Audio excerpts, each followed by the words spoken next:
अगर आपका लक्ष्य जो है वो एक तरह से आईपीएस ऑफिसर बनने का है, तो अपना लक्ष्य आपने डिसाइड कर लिया है कि आपको आईपीएस ऑफिसर बनना है, तो सबसे पहले वो समझना होगा कि आखिर कैसे बना जाता है आईपीएस ऑफिसर।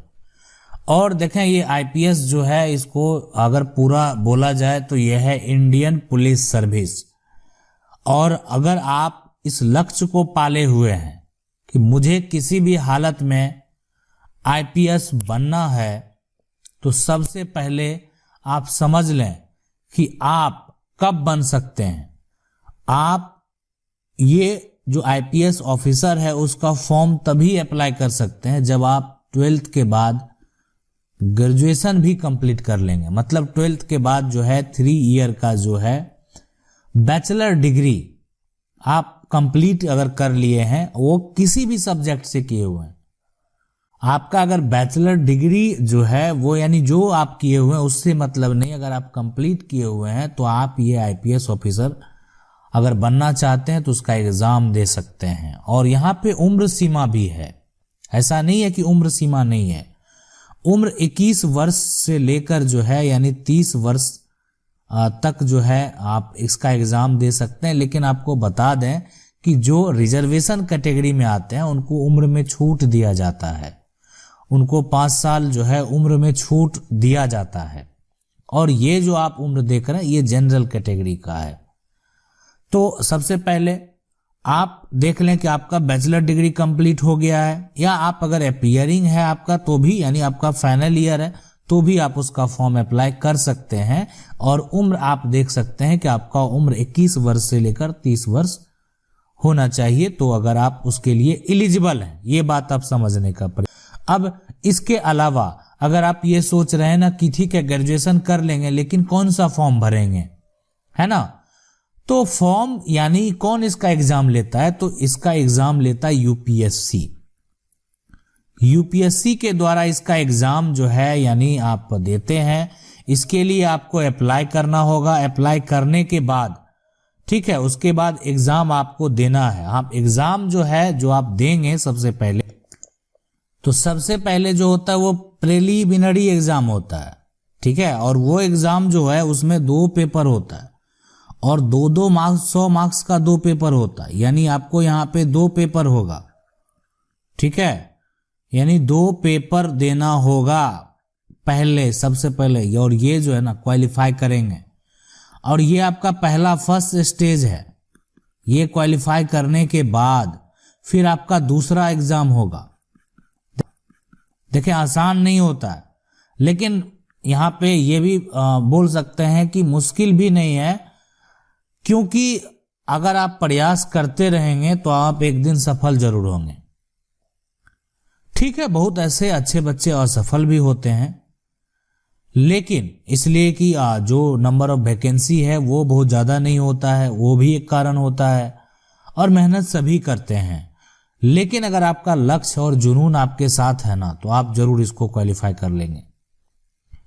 तो इसमें लक्ष्य भी चाहिए और साथ में जो है यहाँ पे जुनून भी चाहिए। आपका एक तरह से जो मिशन होना चाहिए कि आपको आईपीएस बनना है।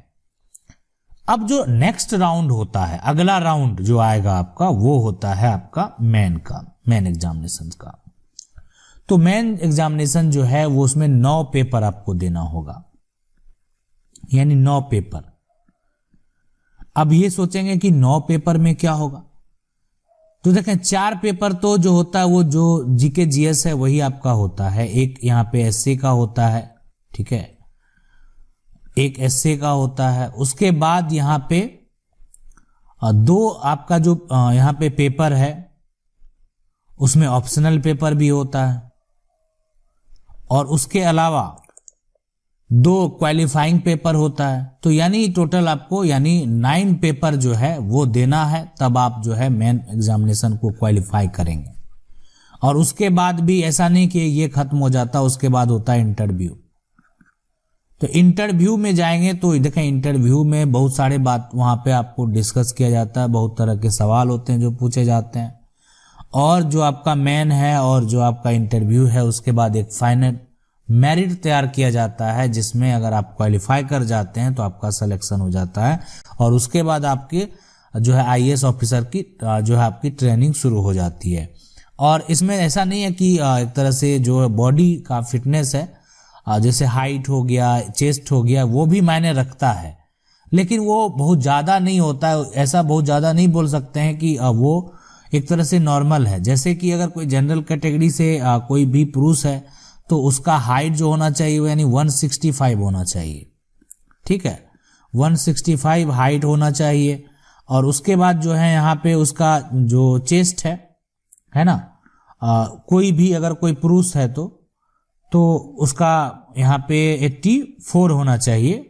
और उसके अलावा अब ये कैटेगरी में थोड़ा सा इसका प्रेफरेंस मिलता है, मतलब जो दूसरे कैटेगरी के लोग हैं थोड़ा सा उसमें उसका रिलीफ मिलता है। जैसे आपका यहाँ पे 84 है तो अगर कोई दूसरे कैटेगरी के लोग हैं तो वहाँ पे थोड़ा सा उसको रिलीफ आता है हाइट में, जैसे उसका 160 ही होता है। तो ये सब है जो कि कैटेगरी में थोड़ा फर्क होता है, लेकिन एक नॉर्मल हाइट है। लगभग इसमें जो भी हैं वो एलिजिबल होते हैं। और ये अगर सारा कुछ आप क्वालिफाई कर लेंगे ना, और ये सब अगर अच्छे से आप कर लेते हैं और अपना लक्ष्य अगर पाले हुए हैं, तो प्रयास आपको आज से करना पड़ेगा। अगर आप ये सोच रहे हैं कि ये आसान है तो आसान भी नहीं है, लेकिन अगर आप ये सोच रहे हैं कि ये मुश्किल है तो मुश्किल भी नहीं है। अगर आप सोचेंगे तो आप एक दिन जरूर सफल होंगे। अगर आप किसी अन्य कैरियर के बारे में जानना चाहते हैं, अगर उस कैरियर में आपका जो है एक तरह से उस ओर आपका रुझान है और उसके बारे में आप डिटेल से समझना चाहते हैं, तो आप हमें कमेंट करके अगर पूछेंगे तो हम उस टॉपिक पे वीडियो बनाने का प्रयास करेंगे। आशा करते हैं वीडियो अच्छा लगा होगा।